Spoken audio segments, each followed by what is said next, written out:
Hi friends, मैं परमदीप खारी। Friends, आज की एक हमारी गेम है राहुल पंत जी की वीडियो रिकमेंडेशन।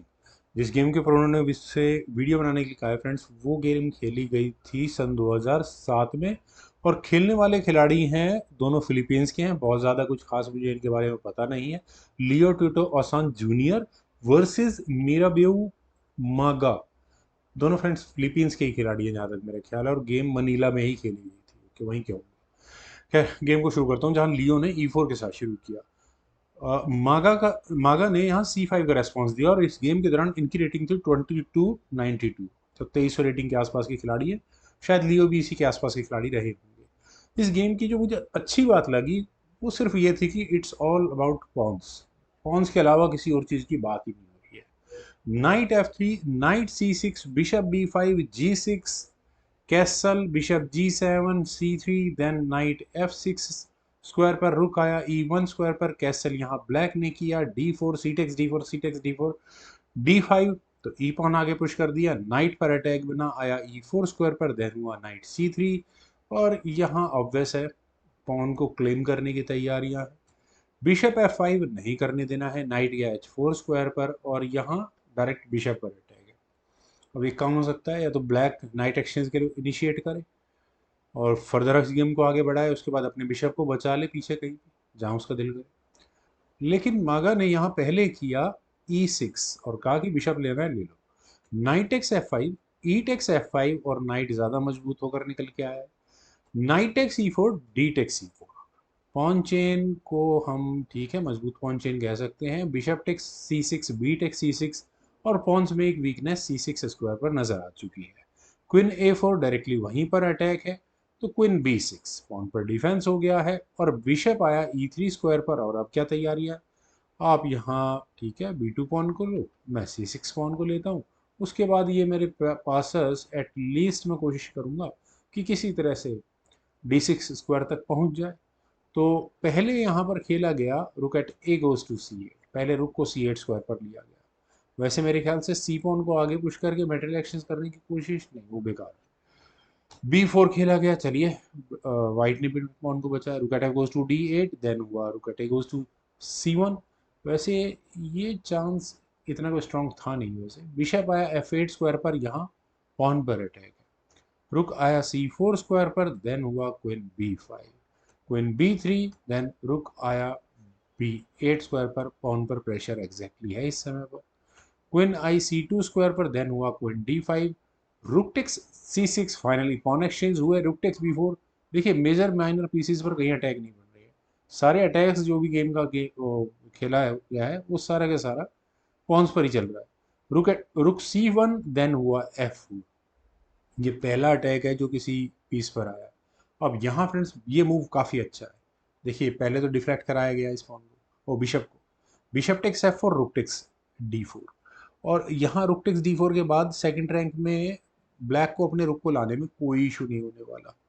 उल्टा यहाँ वाइट ने अपने एच पॉन को आगे पुश कर दिया। बैक रैंक चेकमेट से भी तो बचना है, वो भी तो देखना है, क्योंकि चेक आपको यहाँ नजर आ गई, लेकिन पॉन फिर भी एक कदम ज़्यादा आगे पुश हो गया ऐसा लगता है।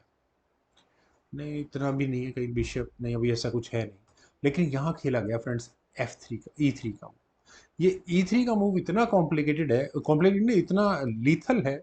अगर मान लेते हैं कि कहें कि यार इसको जरा समझाने भर के लिए एफ टेक C3 की ऑप्शन को अगर मान लेते हैं कि यहाँ पर चुना जाए, तो अगला मूव होगा सीधा सीधा रुक D2, और ये होगी चेकमेट की थ्रेट। आप इस चेकमेट से बचना लगभग लगभग मुश्किल हो जाएगा। क्या तरीका होगा, मेरे हिसाब से सिर्फ ई पॉन को आगे पुश करके कुछ बात बन जाए, वापस क्वीन पर अटैक बने, शायद उसमें भी हो सकता है। लेकिन जरा गेम पर चलते हैं। यहाँ खेला गया बिशप टेक्स E3। करना ही पड़ेगा, कीप इट सिंपल, ज़्यादा रिस्क लिया तो गए गड़बड़। और अब हुआ रुक टेक्स H4 और एक्स्ट्रा पॉन, जो यहाँ मैं कह रहा था कि शायद एक कदम ज़्यादा आगे बढ़ा दिया वाइट ने, वो यहाँ गंवाना पड़ रहा है। बिशप आया G4 स्क्वायर पर, रुक पर अटैक, रुक आ गया G4 स्क्वायर पर, देन हुआ F4। चलिए, ये भी ठीक है। लेकिन अगर आप यहाँ इस पॉन को आगे पुश कर देंगे तो क्या होगा, तो फिर तो आपको दिक्कत ही रहेगी ना। लेकिन रुक B8 के ऑप्शन को यहाँ पर पहले चुना गया ब्लैक के द्वारा। क्वीन आई E2 स्क्वायर पर, रुक पर अटैक है, तो H5 हो गया है। किंग आया H2 स्क्वायर पर, देन रुक B4, रुक C8, then rook takes G5 friends, यहाँ दिया है एक्शन सेक्रीफाइस। एक्शन सेक्रीफाइस किस लिए दिया है? एफ टेक्स G5 होने के बाद फ्रेंड्स यहाँ प्रॉब्लम्स है। प्रॉब्लम है वीकनेस के रूप में कुछ पॉन्स, जिस पे ये रुक सामने लगाया जा सकता है क्वीन पर अटैक बनाने के लिए, और फिर यहाँ इस पॉन को लिया जा सकता है। मतलब पॉन स्ट्रक्चर बहुत ज़्यादा वीक हो जाता है। तो इस बात को सोचते हुए अगर मैं एक मूव पहले लूँ तो वाइट यहाँ क्या चल सकता है? क्वीन पर अटैक बनाने की बात कर सकता था, बिशप एक्शंस को बाद में कंप्लीट कर लिया था, पहले क्वीन हट थी। लेकिन यहाँ पहले क्वीन एक्सचेंज ही करनी पड़ती। क्वीन को अगर पीछे ले जाते हैं तो भी इश्यूज आ सकते हैं। बिशप का अटैक यहाँ रुक तक भी है। फिर यहाँ चलिए गेम पर चलते हैं। यहाँ वाइट ने गेम को सिंपल रखा, एफ टेक C5, और एफ टेक C5 होने के बाद ये दो पॉन्स बिल्कुल वीक हो चुके हैं। चार पॉन दोनों दो खिलाड़ियों के पास हैं। रुक आया H4 स्क्वायर पर चेक के साथ, और अब किंग कहाँ जाए? देखिए, अगर यहाँ किंग G1 स्क्वायर पर गया तो गेम चेकमेट तक कैसे पहुँचती है? यहाँ ब्लैक सीधा सीधा पहले क्वीन से चेक देगा, और क्वीन से चेक देने के बाद अब क्वीन ही बीच में लगानी पड़ेगी, दूसरा कोई है नहीं। अगर मान लेते हैं कि वाइट क्वीन को F1 स्क्वायर पर लेकर भी आएगा तो ये चेकमेट हो जाएगी। तो क्वीन ही F2 स्क्वायर पर लगेगी, देन होगा रुक H1 चेक, और फिर आप समझ सकते हैं कि यहाँ वाइट को अपनी क्वीन गंवानी पड़ जाएगी। पर चलिए अब चलते हैं गेम पर। तो गेम तो सीख गई होगी आपको कि वाइट का किंग फर्स्ट रैंक में नहीं जा सकता। तो किंग गया G3 स्क्वायर पर, रुक पर अटैक बना। रुक गया E4 स्क्वायर पर, रुक E4, ओके, क्वीन पर अटैक बना। अब क्वीन कहाँ जाए फ्रेंड्स? अगर क्वीन बचाने की कोशिश की जाए तो क्या होगा? देन उसके बाद क्वीन D3 चेक लगा लेते हैं। किंग H2 स्क्वायर पर जाएगा, फिर रुक से चेक दे दिया, किंग वापस G1 स्क्वायर पर आया, और फ्रेंड्स फिर वही सिचुएशन आ गई। Queen E3 check, queen F2, and that would be it for the game. तो इसीलिए क्वीन को ना बचाकर यहाँ वाइट ने वही काम किया, रुक H1 गोज टू C5। कह सकते हैं कि बिशप पर रुक को रखा है या क्वीन एक्सचेंज की कोशिश की है। क्वीन एक्सचेंज क्या करनी है? ब्लैक ने कहा कि ठीक है, यही तो चाहिए था मुझे। यहाँ हुआ क्वीन टेक C5, आप करो रुक टेक C5, और फिर यही तो चाहिए। हो गया बढ़िया काम। Rook takes F8 check, king takes F8, queen takes E4, queen A3 check, king आया H2 स्क्वायर पर, क्वीन टेक्स A2, और फ्रेंड्स अब यहाँ 3 पॉइंट्स से हमने 4 पॉइंट्स ब्लैक के पास। क्वीन B4 चेक, किंग आया G8 स्क्वायर पर, क्वीन B8 चेक, किंग गया G7 स्क्वायर पर। फ्रेंड्स अगर हम यहाँ इस पॉइंट पर इस गेम को देखें तो वाइट की वीकनेस है यहाँ ये बिखरा हुआ पॉन स्ट्रक्चर। ब्लैक का एडवांटेज ए फाइल का बहुत स्ट्रांग अकेला पासर। मेरे ख्याल से यहाँ बहुत सोच समझ कर खेलना चाहिए था। वाइट के दिमाग में इस पासर का ही रहा होगा, अदरवाइज क्वीन B4 जैसा मूव भी बेहतर होता, क्योंकि पॉन्स का डिफेंस भी यहाँ से किया जा सकता है। लेकिन चलते हैं गेम पर। यहाँ खेला गया E6 का मूव। आखिर E6 किस लिए, आप देख सकते हैं डायरेक्टली यहाँ पर बिल्कुल क्लियर है कि क्वीन से ही यहाँ इस पॉन को ले लिया जाएगा। देखिए एफ फाइल मतलब पॉन्स को पॉन एफ टेक्स E6 करने के बाद तो प्रॉब्लम हो सकती है। फिर आप यहाँ रिपीटेड चेक्स देकर गेम को ड्रॉ की तरफ लेकर जा सकते हैं, क्योंकि वाइट का ब्लैक का किंग कुछ इस तरह से ओपन कंडीशन में आएगा। तो ब्लैक ने किया queen takes E6, queen takes A7, ठीक है। चलिए सारी जो सिरदर्दी है और लेफ्ट हैंड साइड की वो यहाँ खत्म हो चुकी है। क्वीन E5 चेक, लेकिन ये पॉन और खत्म हो चुका है साथ के साथ। क्वीन किंग है G1 स्क्वायर पर, क्वीन टेक्स G5, ओके। अब यहाँ 3 पॉन्स के सामने ये pawn, queen versus queen. Queen D4 check, king गया क्वीन F6, क्वीन एक्सचेंज हो जाते हैं, गेम खत्म हो गई। Queen D7, queen E5 square पर, क्वीन A7, देन हुआ G5, क्वीन B7, देन हुआ G4, queen B3, G3। Finally black ने अपना प्रेशर बहुत अच्छा बना लिया है। क्वीन D1, और अब तो चेक वैक तो क्या क्या देनी है, सही गेम बना रखे हैं। यहाँ पर चलते हैं जरा गेम पर ही।